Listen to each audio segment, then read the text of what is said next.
കാട്ടൂർ പുതിയ വീട്ടിൽ ഹനുമൽ ക്ഷേത്രത്തിലെ ഹനുമൽ ചാലിസ ജപയജ്ഞവും ആഞ്ജനേയ ഹോമവും ഭക്തിസാന്ദ്രമായി.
കാട്ടൂർ പുതിയ വീട്ടിൽ ശ്രീ ഹനുമൽ ക്ഷേത്രത്തിലെ ഹനുമൽ ചാലിസ ജപയജ്ഞവും ആഞ്ജനേയ ഹോമവും നടന്നു.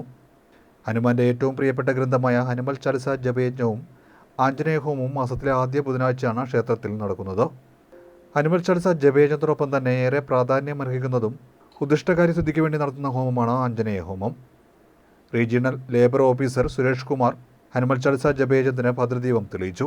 ബ്രഹ്മശ്രീ ഡോക്ടർ BK അശോക് കുമാർ, അരുൺ സുബ്രഹ്മണ്യം, സൂര്യഗായത്രി എന്നിവർ ഹോമത്തിന് മുഖ്യ കാർമ്മികത്വം വഹിച്ചു. തുടർന്ന് നടന്ന അന്നദാനത്തിൽ നിരവധി ഭക്തജനങ്ങളാണ് പങ്കെടുത്തത്. ക്ഷേത്രം president MV Rajendran, secretary PD Bahuleyan തുടങ്ങിയവർ നേതൃത്വം നൽകി.